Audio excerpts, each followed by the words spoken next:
एक जादुई लड़का सोने की कहानी। एक बार की बात है, एक राजसी पहाड़ की टहलती में बसे एक अनोखे गांव में लियो नाम का एक साधारण लड़का रहता था। लियो केवल 12 वर्ष का था और अपनी साहसिक भावना के लिए जाना जाता था।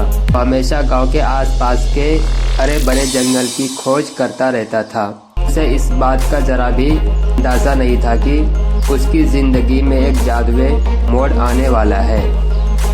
एक धूप वाले दिन जब लियो घने जंगल में घूम रहा था, उसकी नजर एक रहस्यमयी चीज पर पड़ी। चर्मपत्र का एक छोटा प्राचीन दिखने वाला टुकड़ा था। इस पर ऐसी भाषा में शिलालेख थे जिसे वह समझ नहीं सकता था।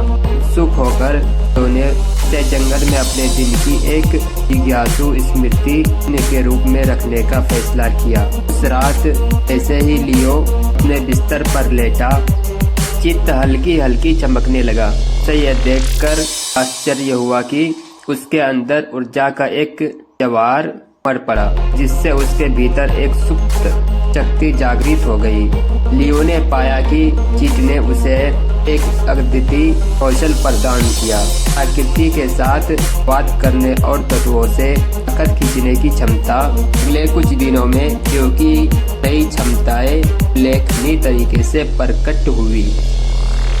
वह जानवरों के साथ संवाद कर सकता था, अपनी सहायता के लिए हवा को बुला सकता था और यहाँ तक कि स्पर्श से भावों को भी ठीक कर सकता था। और जो लियो की प्रतिभा अनजान था, जल्द ही उस साधारण लड़के द्वारा किए गए असाधारण कारनामों का गवाह बन गया। उत्साह के बीच लियो की मुलाकात मिली नाम की एक प्यारी लड़की से हुई। दूर से उसे देख रही थी। लिली का भी पहाड़ और जंगल की रहस्यमय ऊर्जाओं से संबंध था, जो की क्षमताओं से प्रभावित होकर दोनों ने एक ऐसा बंधन बनाया जो शब्दों से परे था। अंत में उन्होंने जंगल की गहराइयों का पता लगाया, पहाड़ की ऊंचाइयों को नापा और भीतर छिपे रहस्यों को उजागर किया।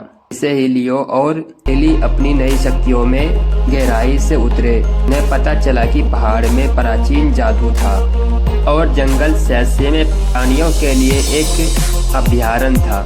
का सामना बुद्धिमान बूढ़े उल्लुओं, शरारती परितों और गांव के भीतर छिपे सौम्य दिग्गजों से हुआ। यह गांव जो कभी अपने आसपास के जादू से अनजान था, जल्द ही शरण और ज्ञान की तलाश करने वाले के लिए स्वर्ग बन गया।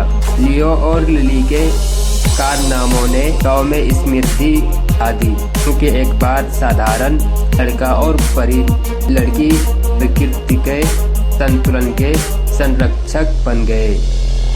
पहाड़ और जंगल फले फूले और ग्रामीण अपने चारों ओर की जादुई दुनिया के साथ सौहार्दपूर्ण ढंग से रहने लगे और इसलिए प्रकृति की सुंदरता से घिरे गांव के बीचों बीच लियो और लिली की कहानी एक किंवदंती बन गई। इसमें सभी को याद दिलाया कि कभी कभी सबसे असाधारण रोमांच जंगल में एक साधारण दिखने वाली की खोज से शुरू होता है।